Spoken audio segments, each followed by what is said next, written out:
Here's a caterpillar. Here's a caterpillar. Here's a caterpillar. 你呢？有没有？没有，我不喜欢。I don't like it. This road is an obstacle course of caterpillars, y'all. They're hanging from every tree. Look, Kashgar wildlife.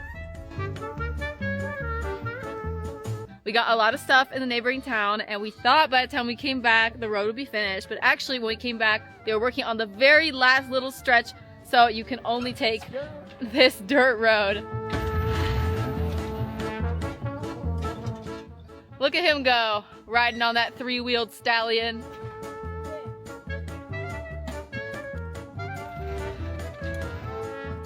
And I'm watching to make sure nothing goes flying off the back of the cart.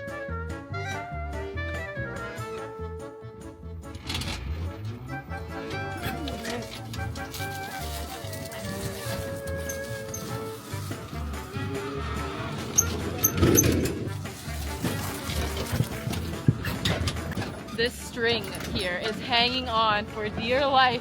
It's like being transported back in time to the Kashgar of like 20 years ago when there were no paved roads. Oh my gosh! Woo! Oh no, we're rolling backwards.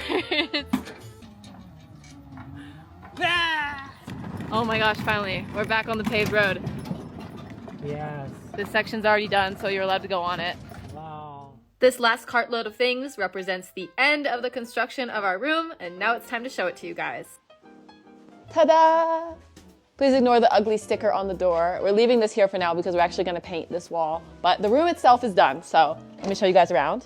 So as you can see, the walls are this very electric green color, very reminiscent of my childhood room if you've seen that vlog.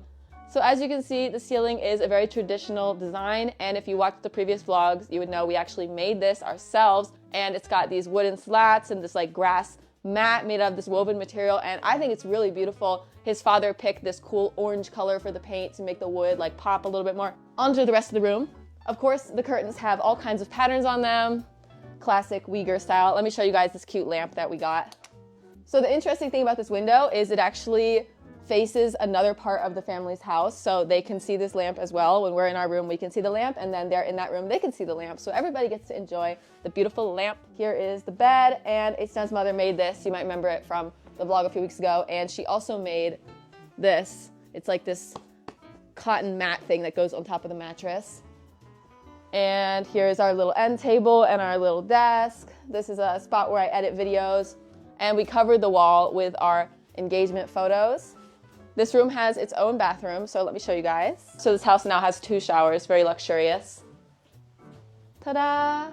So because we actually live in Hangzhou, we are only going to be here about once a year, and that's why we are content with this one room arrangement. But actually, if we were going to live here full time, there is a whole house that Asajan and I could have moved into. And I only found out about this recently, and I was so shocked that this is even a thing, that the house was already built, it was already there waiting, that I was like, you have to take me to see this house right now. So we're gonna go see the house. Look at this, guys. This is my house. Yes. Except he's not using it, so his cousin is gonna take it eventually. I'm not here, so this house empty right now.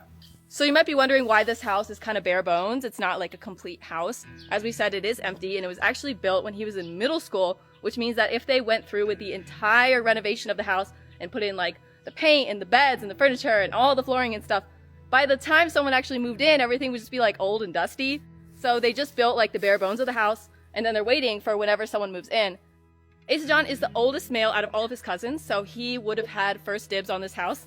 But we live in Hangzhou, so we're not going to move in here. So that means the house will be left to another male cousin, and the other cousins are significantly younger than him. Like the oldest one, I think, is just in like middle school, so it's going to be a while. For now, this house is just empty and uninhabited, waiting for some cousin and his wife to move in here and finish it. No idea who has the key to this puppy. It probably isn't even openable at this point. His grandma built this a little bit too early because in her day, men would get married at the age of like 16, and she built it when he was like 14. So it was like reasonable in that day and age to build this house so far in advance. But nowadays, Istan is 29, and we're only just getting married. I mean, he's a little bit unusual. Usually you get married now at like 23, 24, 25, but still definitely not like 16. So that's another little bit of context here for why they built this thing so dang early. My mom was 17 years old, married. I've gotten quite a few comments from people saying Asejan's mother looks super young, and that's why she had him at 17. As for who ends up moving into this house, guess we'll find out in 5 or 10 years after Asejan's cousins finish school. Anyway, time to head back to the market and buy more stuff. We're at the market again. There's a tradition around here that when a couple is getting married, the aunts and uncles in the family will take them to the market and buy new outfits for them. 这个对啊，这个可爱。喜欢吗？老邓？可以吗？So the cool thing about this tradition is it's a way to give someone a wedding gift that you're 100% sure that they want. So they've taken us to the market, they've had us pick out what we want. Asejan got some pants, I'm getting the shirt, and then we're actually going to give the pants and the shirt back to his aunt, and she's going to bring it to us at the wedding. Because it's actually not that common to give wedding gifts here. You usually just give like a red packet, like you give them money because weddings are expensive. But some relatives or close friends will give you a gift, but they want to make sure the gift is something you actually want. So she could have come to this market on her own and just picked out some random thing, but she wanted to make sure it's a shirt I actually like and I actually wear. So I think that is so cute. And now I'm going to take it off and give it back to her because the time has not yet come to wear this shirt. Because we're getting married, they're also taking this opportunity to upgrade a bunch of stuff in the house to make it look cuter because my parents are going to be staying there. There's going to be a lot of guests, etc. And one thing we're buying here at the market is curtains. And wow, they are very picky about the curtains. We have been here for 45 minutes hunting and hunting and hunting and hunting, and they just cannot find a curtain that matches like the exact vibe they're looking for. So we're going to be here for a while. Uyghurs love their fancy curtains, y'all. None of that white beige nonsense over here. None of those ugly white slat blinds. Everything is so colorfully patterned. Look at that, they're still here.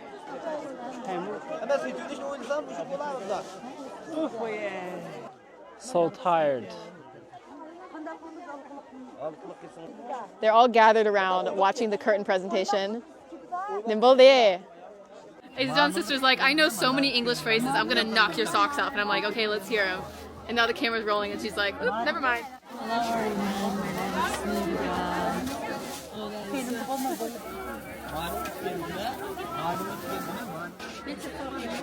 We are still here. Oh my god. This is my house, our house. I think they're actually gonna buy it this time. About an hour and a half after the whole ordeal began, they finally chose their curtains, and I will show you guys once they're installed. For some reason, Asejan's family actually does not have one of these little doodads that's in like every Uyghur household to serve snacks to guests. Like they just put them in regular bowls, up until now that is, because we're about to have a wedding in this house. So we must have one of these or it would be embarrassing to the family to just serve snacks in bowls like a peasant. There's a pretty impressive selection of snack receptacles here. Holy cow, they are going all out. Good thing we drove the cart today. 3 here, 3 more, and this guy. He's like, these puppies are indestructible. Let me show you right now.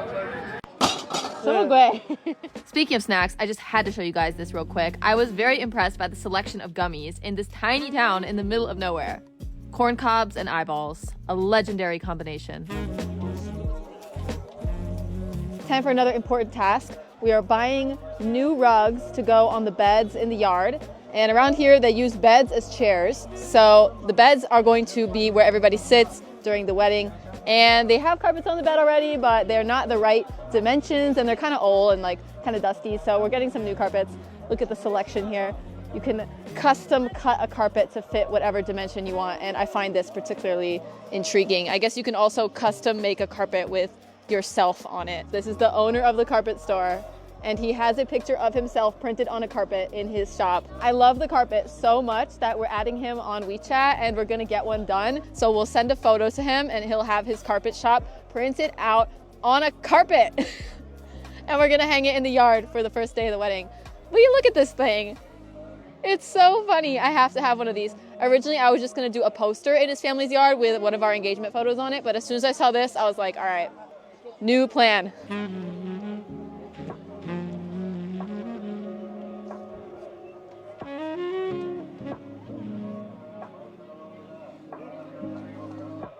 Off he goes with our giant bundle of carpets.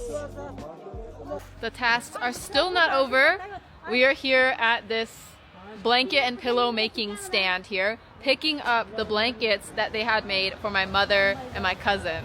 The important distinguished guests are coming from the other side of the earth. Gotta give them brand new blankets. Asejan's sister wants to weigh me in the cotton scale thing. She's like, I want to know how heavy you are. 就这个是重还是轻？太轻。 We are officially out of space on the cart. Time to go home. But wait, before we leave, I have to show you guys the sheep parked right next to us. I know what you're thinking. What's so special about a sheep? Well, you're looking at the wrong end. I did it, y'all. I found the biggest butt in all of Kashgar. It's right here. Seriously, hand for scale. Look how big this butt is. That's the biggest dang butt I've ever seen.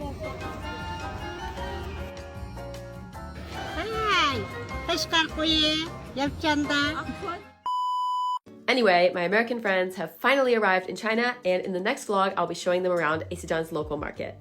Stay tuned, and I will see you guys next time.